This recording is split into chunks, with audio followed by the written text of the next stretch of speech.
அல்லு அர்ஜுன் சுகுமார் டைரக்ஷன்ல புஷ்பா 2 படத்துல நடிச்சுக்கிட்டு இருக்காரு. இந்த படத்தை முடிச்சதுக்கு அப்புறமா வைகுண்டபுரம்னு ஒரு பிளாக் பஸ்டர் படத்தை டைரக்ஷன் பண்ண திரிவிக்ரம் டைரக்ஷன்ல ஒரு படம் பண்ண போறாரு. அல்லு அர்ஜுனோட 25th படத்தை அட்லி டைரக்ஷன் பண்ண போறதா இப்ப கன்ஃபார்ம் நியூஸ் வந்திருக்கு. இந்த படத்தை சன் பிக்சர்ஸ் கலாநிதி மாறன் ப்ரொடியூஸ் பண்றதுக்கு நிறையவே சான்சஸ் இருக்கிறதா இப்ப கோலிவுட் வட்டாரத்துல பேசிக்கிட்டு இருக்காங்க. இப்ப வந்திருக்கிற லேட்டஸ்ட் நியூஸ் என்னன்னா, அட்லிக்கு இந்த படத்துக்கு 60 கோடிக்கும் மேல சம்பளம் கொடுக்க போறதா பேச்சுவார்த்தை போய்கிட்டு இருக்கான். அது மட்டும் கன்ஃபார்ம் ஆச்சுன்னா கோலிவுட் வட்டாரத்துல பிக்கஸ்ட் சம்பளம் வாங்குற ஒரே ஒரு டைரக்டர் அட்லியா தான் இருப்பாரு.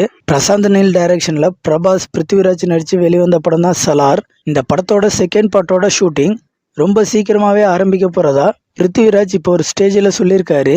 இது ஆல்மோஸ்ட் கன்ஃபார்ம் நியூஸ் தான். பிருத்திவிராஜ் நடிச்சிருக்கிற தி கோட் லைஃப் படத்தோட ப்ரொமோஷன்ல தான் இதை பத்தி பேசியிருக்காரு.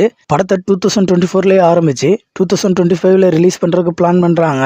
மஞ்சுமேல் பாய்ஸ் படம் இப்போ வேர்ல்டு வைட் பாக்ஸ் ஆஃபீஸ் கலெக்ஷன்ல 150 crore மேல கலெக்ஷனை கொடுத்து ஒரு பிக்கஸ்ட் பிளாக் பஸ்டர் படமா மாறி இருக்கு.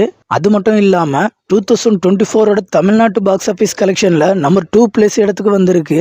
2024 தமிழ்நாட்டில் ரிலீஸ் ஆன படங்கள்ல ஃபர்ஸ்ட் இடத்துல அயலான் தான் இருக்கு 53 crore. செகண்ட் இடத்துல கேப்டன் மில்லர் இருந்துச்சு 40 crore மேல கலெக்ஷன் பண்ணி. இப்போ மஞ்சுமேல் பாய்ஸ் 47 crore மேல கலெக்ஷன் பண்ணி செகண்ட் பிளேஸ்க்கு வந்திருக்கு. இந்த வீக்கெண்ட் முடிவில் மஞ்சுமேல் பாய்ஸ் படம் 55 crore மேல கலெக்ஷன் பண்ணி நம்பர் 1 இடத்துக்கு வர்றதுக்கு நிறையவே சான்சஸ் இருக்கு. மலையாளத்தில் ரிலீஸ் ஆன ஒரு ரொமான்டிக்கல் காமெடி படம் தான் பிரேமலு. இந்த படம் இப்போ 100 crore மேல கலெக்ஷன் பண்ணி ஒரு பிக்கஸ்ட் பிளாக் பஸ்டர் லிஸ்ட்ல சேர்ந்துருக்கு. மலையாளத்தில் 100 crore கலெக்ஷனை தொட்ட படத்துல பிரேமலு படம் 5th இடத்தை பிடிச்சிருக்கு.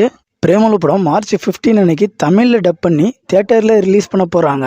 பிரேமலு படத்துக்கு ஏற்கனவே தமிழ் ஆடியன்ஸ் கிட்ட பாசிட்டிவ் ரிவ்யூ வந்ததுனால தமிழ்ல டப் பண்ணி ரிலீஸ் ஆகும்போது பாக்ஸ் ஆஃபீஸ் கலெக்ஷன் இன்னும் அதிகமாக வர்றதுக்கு சான்சஸ் ரொம்பவே அதிகம்.